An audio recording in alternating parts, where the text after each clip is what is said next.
오늘은 3월 11일 마태복음 22장 15절부터 22절까지의 말씀입니다. 예수님의 거침없는 말씀과 행동을 통하여 바리새인들이 분노하게 됩니다. 그래서 예수님을 어떻게든 올무에 엮어서 예수님을 망신주고 예수님을 감옥에 가두고 예수님을 죽이려고 계획을 짜게 됩니다. 그러면서 뭐라고 계획을 짜느냐? 15절 말씀 보니까 예수를 말의 올무에 걸리게 할까 상의하고 말의 올무에 걸리게 하려고 한다 이 말이에요.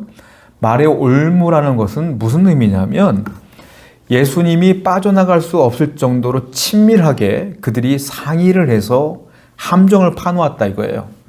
그러니까 어떻게든 빠져나갈 수 없도록 인간의 지혜를 총동원하여 올무를 만들었다라는 거예요. 이들의 목적은 예수님께 나아가는 목적은 분명해요. 예수님께 은혜 받고자 함이 아니라 예수님을 죽이고자 함이에요. 저는 이해가 안 되는 게 예수님의 그 권세 있는 그 말씀을 듣는데도 불구하고 이와 같이 예수님 말씀에 은혜를 못 받는 자가 있다는 게 놀라워요. 참 은혜 받는 건 그래서 복이다. 이런 생각을 합니다. 여러분들도 은혜 받는 것이 복인 줄로 믿습니다. 이렇게 예수님의 설교를 들으면서도 끝까지 은혜 못 받는 사람들이 있어요. 자, 이 사람들은 이 악한 목적을 이루기 위해서 헤롯 땅과 손을 잡아요. 바리새인들이 제일 싫어하는 사람이 누구냐? 헤롯 땅이에요. 왜? 헤롯 땅은 정치 권력을 얻기 위하여 로마의 개가 된 사람들이에요. 뇌물을 바치면서. 그러니까 헤롯 땅을 바리새인들이 제일 싫어해. 그런데 예수를 죽이려는 공동의 목적이 있기 때문에 서로 손을 잡아요. 이게 참 인간의 악한 모습이에요. 이게 인간의 모습이다. 16절을 보게 되니까 자기 제자들을 헤롯 당원들과 함께 예수께 보내어 말하되 선생님이여 우리가 아노니 당신은 참되시고 진리로 하나님의 도를 가르치시며 아무도 꺼리는 일이 없으시니 이는 사람을 외모로 보지 아니하심이니이다. 자, 헤롯 땅과 손을 잡는데 바리새인들은 정체를 숨기고 뒤로 물러납니다. 그리고 자신들의 제자들을 헤롯 당원들과 함께 보내고 자신들은 뒤에 숨어 있어요. 정체를 드러내지 않아요. 참 얼마나 악한 것입니까? 그리고 제자들에게 제자들이 뭐라고 말하냐? 이 제자들은 바리새인들의 제자예요. 이 제자들이 뭐라고 말하냐? 예수님이 이 올무에서 벗어날 수 없게끔 만들기 위해서 사전 작업을 하죠. 뭐라고 말합니까? 예수님 당신은 참되십니다. 그리고 하나님의 도를 가르치시는 분이십니다. 그리고 아무도 꺼리는 일이 없고 사람을 외모로 취하지 않죠. 그러니까 아무 말도 당신은 거리지 아니하시고 다 대답해 줄 것이고 사람을 외모로 취하지 않기 때문에 우리 같은 사람이 질문한다 할지라도 다 대답해 줄 거죠. 이렇게 먼저 얘기를 해놔요. 그러니까 사람들이 듣기에 주님은 그럴 뿐이니까 이들의 질문에 분명히 대답해 줄 거야 라는 것들을 인식시키는 거예요. 왜? 이 대답은 어떤 대답을 하든지 간에 주님에게는 좋지 않은 영향을 끼치는 대답이기 때문에 그들이 쾌재를 부르면서 사전 작업을 해놓는 거예요. 정말로 미사용어를 써가며 아첨하는 말로 예수님께 다가오지만 그 속은 시커먼 거예요. 사람은 그래요. 사람은 사람을 속이려고 하면 망하게 하려면 이와 같이 연기도 할 줄 알아요. 여러분 사람의 겉모습을 보고 그 사람을 판단하지 마세요. 사람은 언제든지 연기가 가능합니다. 우리가 믿을 분은 그래서 하나님뿐이 없는 거예요. 사람을 신뢰하거나 사람을 믿지 마십시오. 하나님 외에는 여러분들을 사랑할 자가 없음을 기억하셔야 돼요. 그 질문이 뭡니까? 17절이에요. 무슨 질문을 하냐면 예수님, 우리가 가이사에게 세금을 바치지 않습니까? 세금을 내는 게 옳아요? 옳지 않아요? 라고 질문하는 거예요. 자, 이래서 헤롯 땅이 그 자리에 참여한 겁니다. 왜냐하면 가이사는 로마의 황제이기 때문에 예수님께서 만약에 세금을 내지 마 라고 말하면 헤롯 땅이 반발할 거예요. 그래서 예수님을 고발할 것이고 예수님을 감옥에 가둘 거예요. 그래서 헤롯 땅원들을 증인으로 세우기 위하여 헤롯 땅과 손을 잡은 겁니다. 그리고 반대로 예수님께서 세금을 내라 라고 말하면 그 안에 있던 바리새인들과 제자들과 그리고 유대인들이 반발할 거예요. 왜 우리를 점령하고 있는 로마에게 굴복하느냐? 라고 반발할 거예요. 그러니까 분명히 대답은 둘 중에 하나가 나와야 되는데 둘 중에 어떤 대답을 해도 예수님에게는 올무가 될 수 있으니 이게 말의 올무인 거죠. 그들이 아주 기가 막힌 질문을 생각해 놓은 것이며 철저하게 예수님을 잡고자 하는 계획을 짠 거예요. 근데 예수님께서는요, 사람이 아니지 않습니까?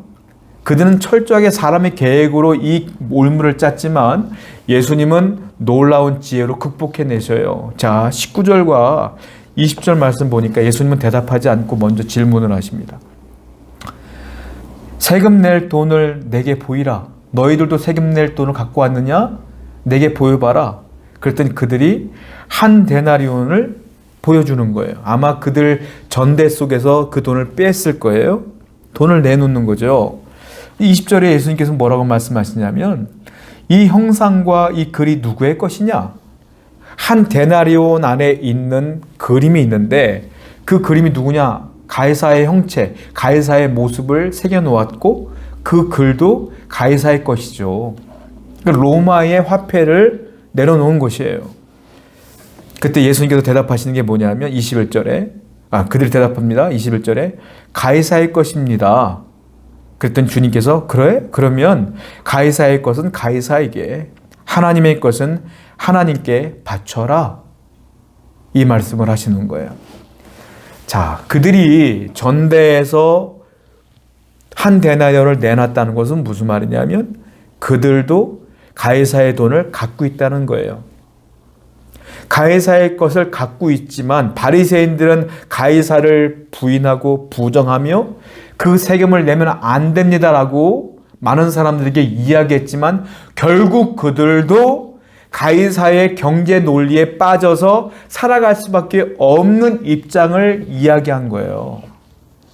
그리고 뭐라고 말합니까? 주님이 누구 거냐 했을 때 이건 가이사의 것입니다. 이 형상과 글귀는 그 말은 무슨 말이냐면 너희가 그렇게 싫어하는 가이사의 논리 가운데 지배 가운데 이미 우리는 살아갈 수밖에 없지 않겠느냐라고 스스로 고백하게 한 거예요. 바리새인 스스로. 그러면서 주님께서는 뭐라고 말씀하세요? 가이사의 것은 가이사에게, 하나님의 것은 하나님에게. 더 나아가 예수님께서 하고 싶은 말씀은 이거예요. 무슨 말입니까? 지금 현재 가이사의 경제 논리에 빠져 너희들이 살고 있지만 결국 그 모든 것들도 다 누구 거다? 하나님의 것이다. 그러니까 어떻게 해야 돼요? 살아가는 경제 논리 가운데 어쩔 수 없이 가이사의 논리로 살아가라. 그러나 그 모든 것들도 다 하나님의 섭리 가운데 있는 것이고 하나님의 것이니 너희는 궁극적으로는 하나님을 의지하며 살아가야 될 것이야. 라고 말씀하시는 거예요. 얼마나 놀라운 지혜의 말씀이십니까?